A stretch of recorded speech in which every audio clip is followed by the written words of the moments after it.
Hey YouTube, Vermont Prepper. Those of you who follow the channel know that I'm a big music fan and a musician as well. I'm a drummer. And I wanted to talk about something that I've been thinking about for a little bit, but it was spurred by a recent event. And let's get ready to go through this, and hopefully you won't bum out too much after it, but it's a unfortunate reality. Stay tuned. Welcome to my world. We're going to talk mainly about military vehicles, solar power, and self-sufficiency. But I also like to live life to its fullest potential. I do this through music. Specifically, I'm a drummer. Music runs through my veins, and I'm also going to discuss the various equipment I use and throw in a few covers. Hope you enjoy. Welcome to the channel.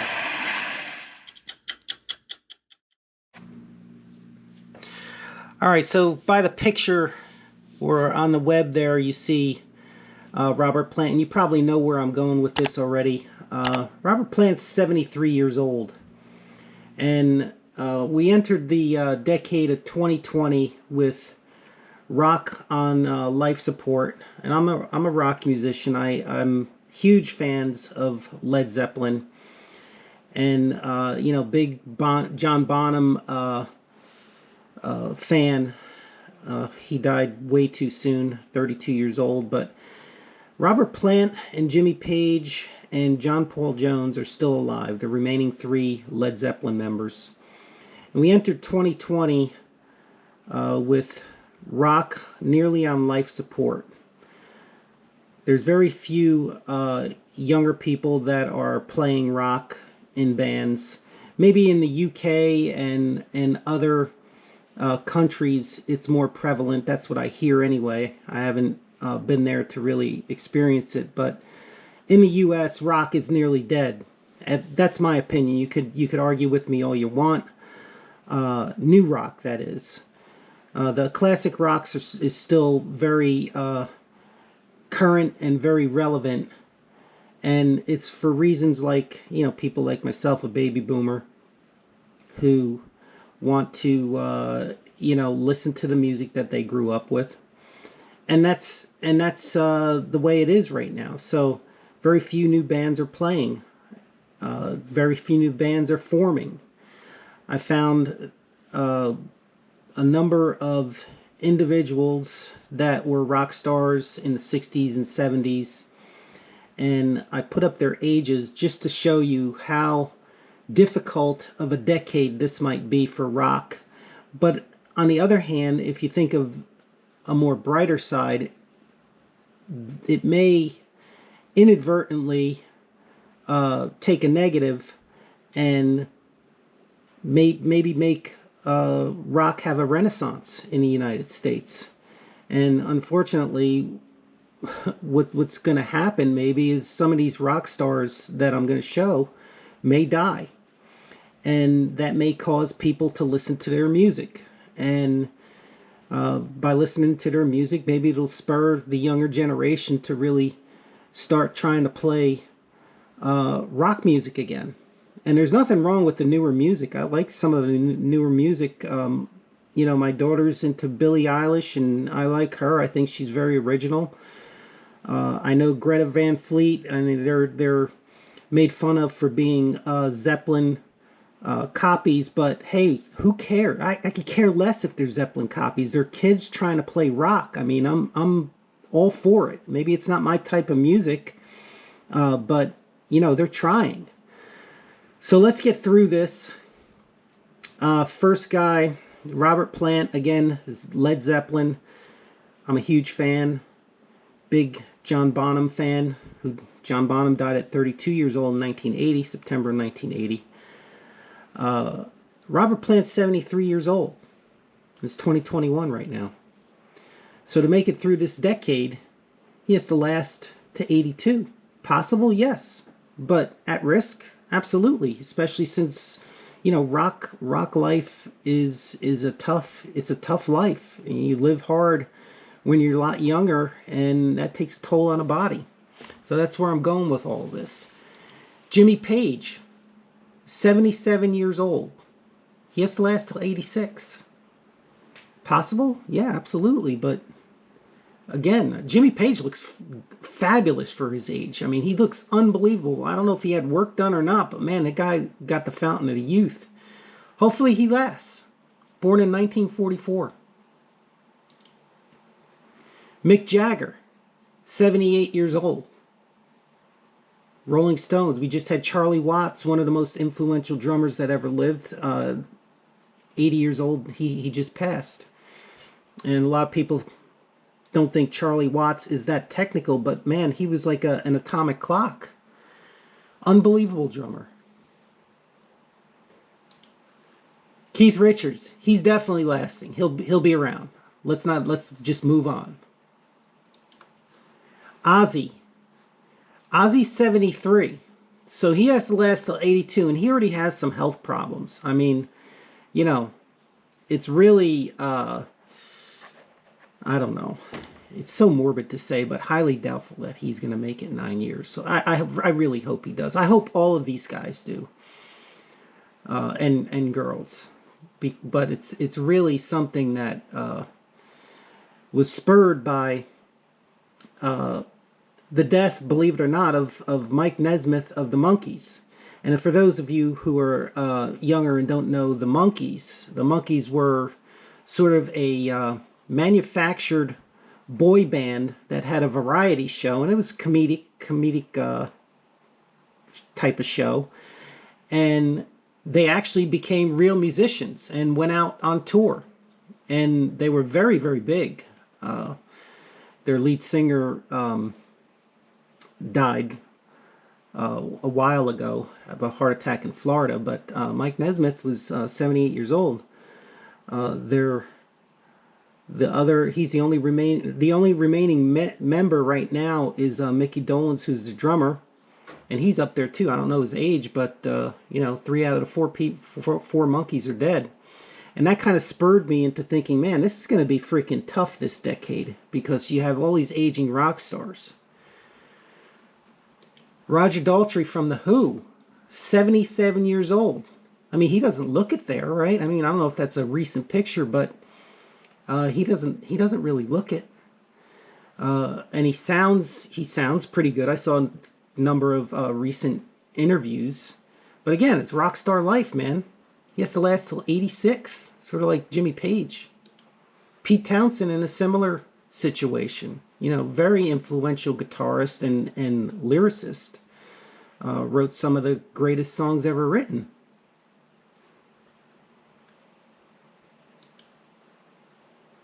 David Coverdale, I mean, he's, maybe not as influential as the rest that I just put on, but he's 70 years old. Bob Dylan, 80 years old. All right? He's going to be pushing 90 when this decade ends, assuming he survives. Again, very, very, very influential as far as music goes. Neil Young, 76 years old. I mean, again, one of the major players in music. I mean, now he's probably more of an activist than a musician right now, even though he still plays. But I mean, he's definitely more of an activist right now. And he doesn't need to keep playing if he doesn't want to. He can do whatever he wants. But 76 years old, very influential. Crosby, Stills, Nash and Young. Made great music. And I put Geddy Lee in there because I just saw Neil Peart in 2020 died of a brain tumor. And Neil died at 67 years old. I mean, that absolutely devastated me. He was one of my 2 main influences, and he kept it quiet. One of the things that I heard him say, or he was quoted of saying, and I think maybe one of the Rush members said that he didn't want people playing closer to the heart on his doorstep if he went public with his brain tumor. So I thought that was pretty cool. Neil went down like a freaking prize fighter, man. He fought it for probably, I think, over 3 years, if not longer. But he very, very influential band to me, Rush. I mean, maybe not a lot of people. A lot of people do love Rush, but I mean, I don't know how, they're more progressive, maybe not as popular as the Rolling Stones, but more popular to me. Alex Lifeson, same age. Great guy. I mean, one of the nicest guys that you ever see, like on interviews. He's self-condescending, very funny. I saw a YouTube video. If you ever get to search it, just search "Dinner with Rush." It's the three of them just getting together at dinner and just talking with each other and having a really good time. It was really fun to watch. And Alex is just a clown. He's awesome. Brian May from Queen, 74 years old. Again, Brian and Queen, I mean, they're still popular as anything. I mean, if you, I just saw something from Rick Beato who said that Queen in the last, like on a month-to-month basis, has 39 million listens. So their influence is still felt. So he's 74. He's got to last till 83 to make it through the decade. David Gilmour, he kind of fell off the planet, but he's 75 years old, from Pink Floyd. Very influential band back in the 70s, 80s. I saw a Brian Johnson does a from AC/DC does a sort of like a Meet the Rockstars type of YouTube channel, and he went to meet David Gilmour, and it was pretty interesting. They went riding in his really cool cars, so really interesting to see. And Brian's a big car aficionado. He lives in Sarasota, but David Gilmour, 75 years old. One I didn't do. Let's look up Brian Johnson. I mean, again, Brian Johnson, he started AC/DC in his 30s. Let's see, age here. He was 32 years old. He's 74 years old. The guy still sings like he's like 25. I mean, the guy still got the voice of like of gold. He went through a hearing issue, but he got that kind of rectified, and now I believe they're supposed to go on tour, assuming COVID allows it. But 74 years old, so he needs to get to 83. Unreal. Blondie, one of the quintessential punk rockers, started at CBGB, along with the Ramones, who are all dead, except for Marky. And Marky Ramone's got to be up there, but he wasn't one of the original Ramones. But Blondie is 76 years old. Let's take a look at Marky Ramone. Ramones are very influential. They are, the godfathers of punk by many accounts. Let's see, his age. He's 69 years old, but again, tough living. He came back from being an alcoholic.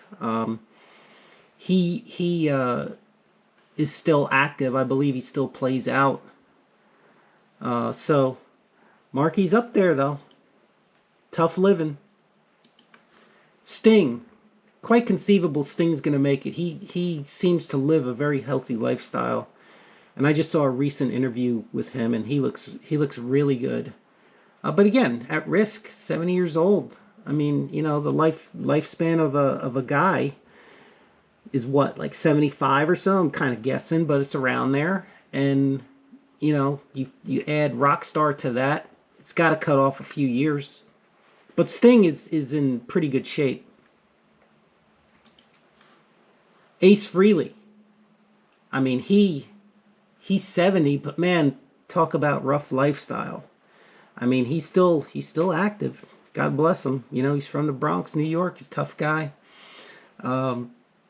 Very influential to many guitarists. I mean, many guitarists will tell you that they listened to Ace Frehley, and that's why they became a guitarist from Kiss.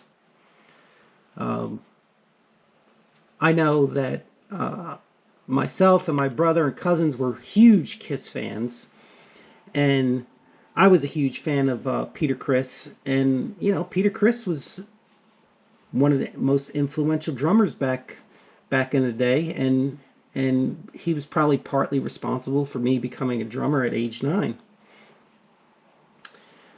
So there you have it. As far as, like, I'm sure I'm missing a lot of others, but one of the other things I wanted to talk about is, you see a lot of these record companies that are buying the music rights. Let's say Bob Dylan, they paid $400 million for him for his rights. And I think the music companies realize that in order to survive, it doesn't cost a ton of money to make music now, right? So, and a lot of people are doing their recording at home, and popularizing it on YouTube or TikTok or one of the other social media venues.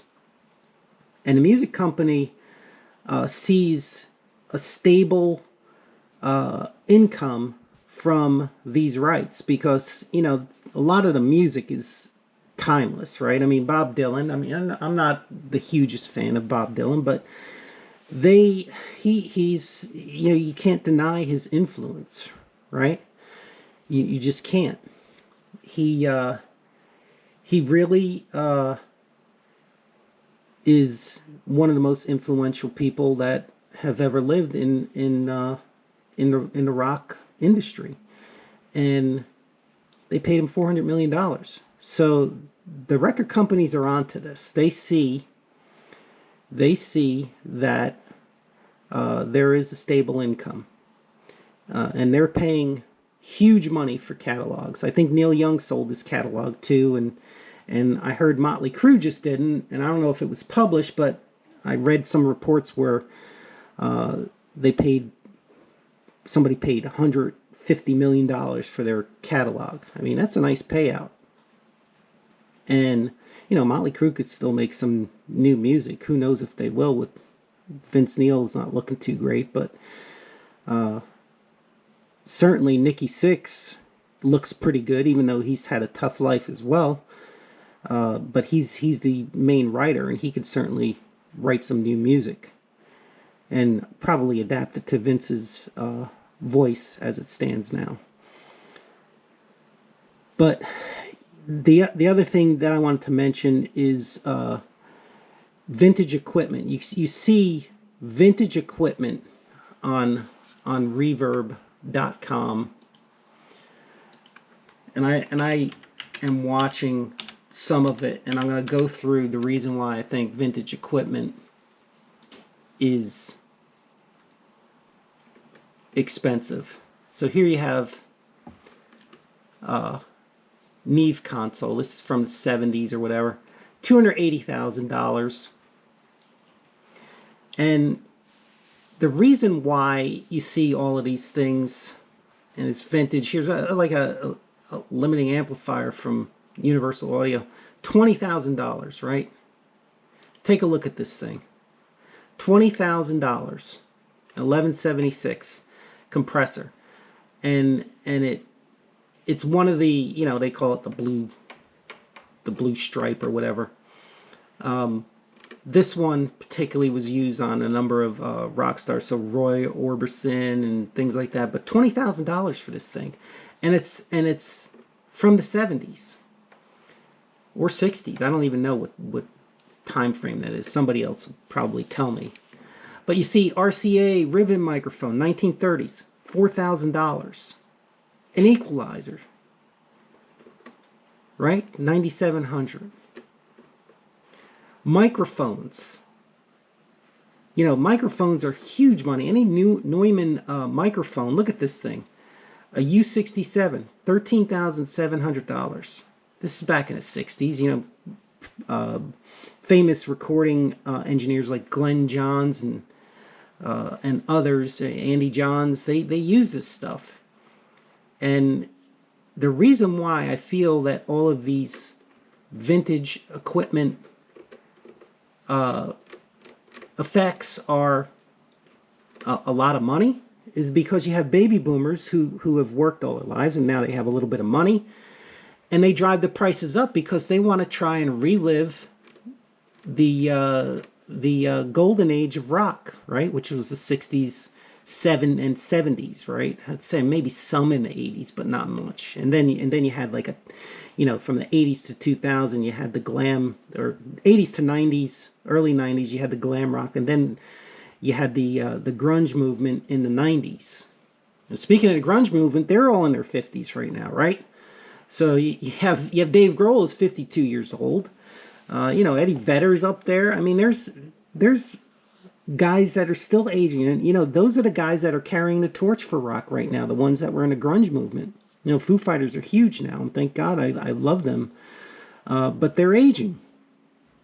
So who's going to save rock? Who's going to save it? I don't know. I mean, I'm hoping that you have some of the youth out there, the teens, that get spurred to make some rock music. Right now, what you're seeing is a lot of sampling. You're seeing a lot of auto-tune where they don't really sing. There are a few out there. I mean, I think, like I mentioned, Billie Eilish. I think Miley Cyrus has one of the best voices in the world, actually. And if you ever saw her cover some of the classic rock tunes, she has a great band with her as well, like Led Zeppelin. She covered that like unbelievable. She covered, Chris Cornell when he died. She did a tribute to part of a tribute show. She covered one of his tunes, and man, she really belted it out.